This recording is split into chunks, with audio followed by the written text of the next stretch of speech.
In 2007, Chris Benoit did the unthinkable by committing a double murder suicide between June 22nd and June 24th, 2007.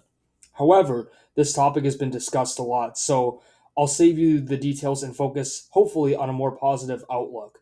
What if the Chris Benoit tragedy never happened? What would have happened? What would the future have been like? And I want to make a disclaimer here. I know that Nancy's sister Sandra had said that Chris may have passed away within 10 months after the tragedy anyway due to an enlarged heart.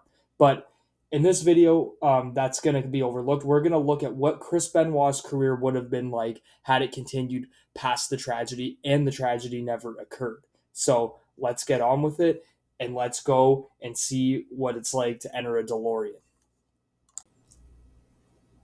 So Chris Benoit indeed shows up at Vengeance Night of Champions to face CM Punk for the ECW Championship.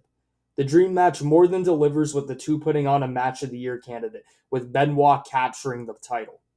However, the summer of 2007 is riddled with injuries, and Benoit is more than needed at this time.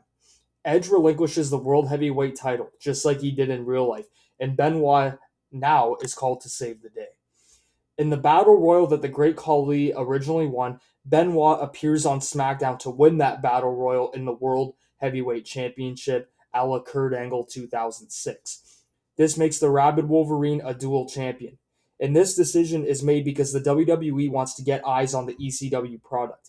And having Benoit on both shows will hopefully get the numbers up for each show specifically.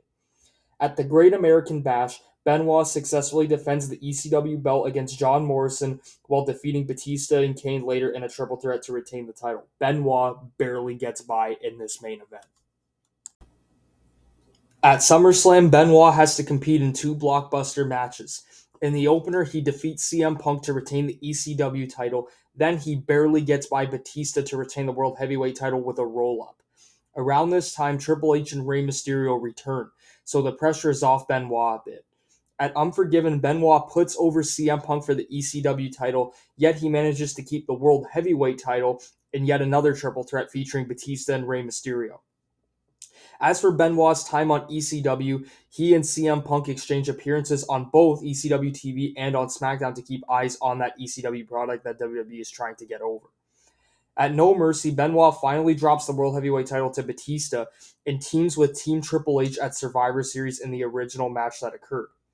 Right after Survivor Series, though, Benoit wants the World Heavyweight title back, and the match is set for Armageddon. Chris Benoit versus Edge versus Batista versus The Undertaker at Armageddon, where Edge retains. In the 2008 Royal Rumble, Benoit makes it to the Final Four, where he's eliminated by Batista, so we keep this program going. The same thing happens at No Way Out, but this time Benoit eliminates Batista inside the Elimination Chamber before being ousted by The Undertaker in the final two.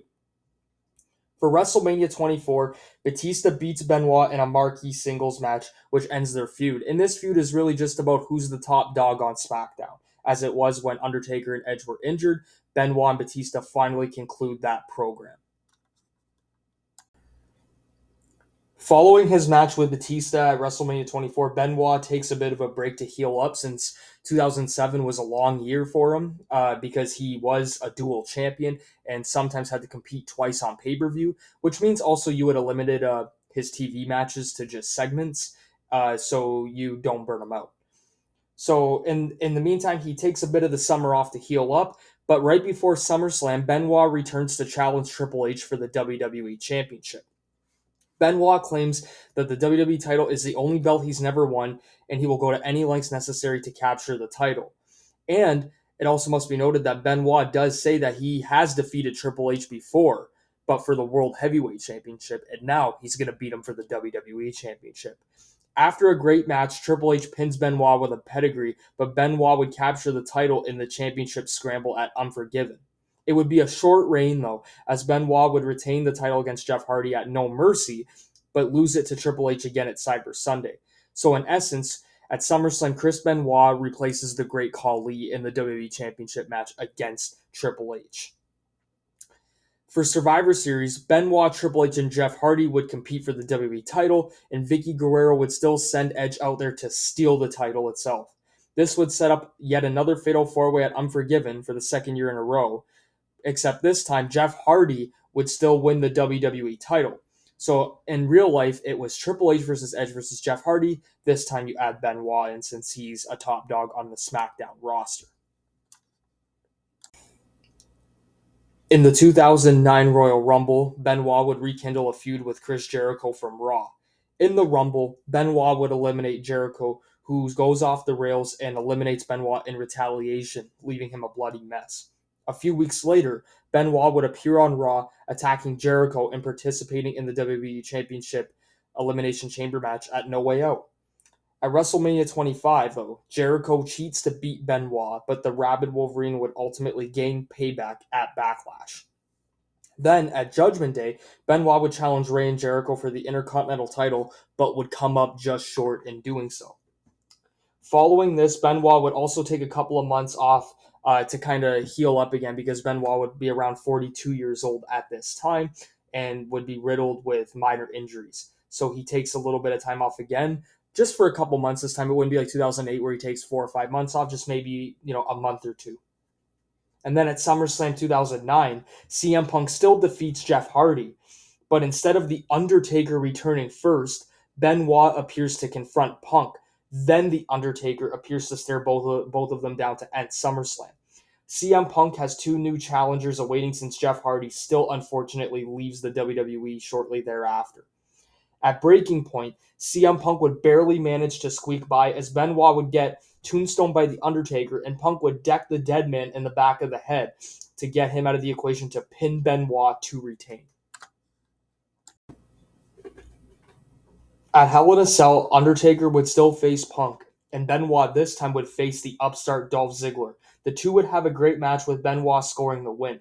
This would be one of the matches that would show WWE management just how great Dolph Ziggler is. And there's an old adage of you don't need to always win to go over. Sometimes you get over by losing a match. And having a competitive 20-minute match with Benoit would get Dolph Ziggler to that next level. At Bragging Rights, Benoit would perform on Team SmackDown and then face The Undertaker at Survivor Series for the World Heavyweight Championship, where he takes the dead man to the limit but ultimately falls short. At the 2010 Royal Rumble, Benoit encounters Chris Jericho, who he still has unfinished business with. He, Edge, and Jericho are in the Final Four, along with John Cena. Benoit and Edge team up to eliminate Jericho, but Edge turns on Benoit to eliminate him. So at WrestleMania 26, it's an all-Canadian triple threat for the World Heavyweight Championship, where Edge finally gets his revenge on Chris Jericho and pins him to win the World Heavyweight title. For the rest of 2010, Benoit faces the likes of Sheamus and Daniel Bryan, along with teaming with John Cena against the Nexus. Except rumors of retirement circulate around the Rabid Wolverine, since his body's really banged up at this time. Around SummerSlam 2010, Benoit's appearances become less frequent after he helps John Cena defeat the Nexus. And you can see he does a Raw here and there, does a SmackDown here and there, and it's becoming very less frequent. And he tells WWE that he's getting ready to retire. So in January of 2011, it is announced that Benoit will be the headlining inductee into the WWE Hall of Fame since the event is in Atlanta. Benoit announces that his last match will be at WrestleMania 27, and he will go out by doing something he's never done, and that's try to take down the streak. This match goes on last because it's Benoit's final match, and really, this card wasn't that strong, so I think it would make sense to have Benoit's final ever match, especially against the magnitude of the streak, go on last. And it also goes on last just because it is just that massive retirement match, and Benoit is recognized as one of the GOATs in WWE history. So Chris talks about how a large showdown at Mania against The Undertaker has eluded him. To this point, they have only wrestled on two different pay-per-views against each other, and one of them actually happened in real life at Rebellion 2000, and then I booked one for Survivor Series 2009. So these two have not faced each other a lot, and they've been the two top dogs on SmackDown for so many years, but they've never truly crossed paths at a big stage. So the match is set for WrestleMania 27. In the match, it takes a third tombstone pile driver to put down Benoit, but then Taker shakes his hand, gives Benoit the ring. Undertaker goes 19-0, and Benoit gets to go out on a high note in Atlanta at WrestleMania 27.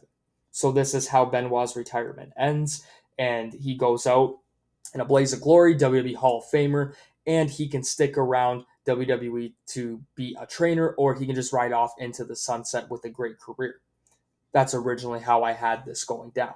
However, I wanted to talk about some other what ifs, just short what ifs. So, if Chris was to continue wrestling, he could challenge for the streak but doesn't retire nor go into the Hall of Fame yet. He can continue to go on to the next year and face CM Punk at WrestleMania 28 for the WWE title, and then face Brock Lesnar at WrestleMania 29 and maybe feud with Bryan and Sheamus along with the Shield, which he would feud with Bryan and Sheamus again, but they would be more established this time. Then he can put over Bryan at WrestleMania 30 to retire, since it would be 10 years to the day that Benoit won the World Heavyweight title. He can be the champion and put over Bryan at WrestleMania 30.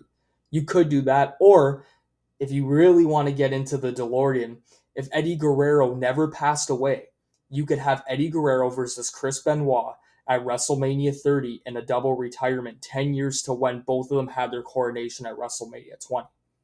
But if that's if you really want to get into the DeLorean. But let me know what you guys think. This is what I think would have happened with Chris Benoit, and it's also a little bit of fantasy booking on my behalf too. It's a blend of both worlds. Again, let me know what you think, maybe what you would have done. Like, share, comment, and subscribe. Please subscribe, and have a good day.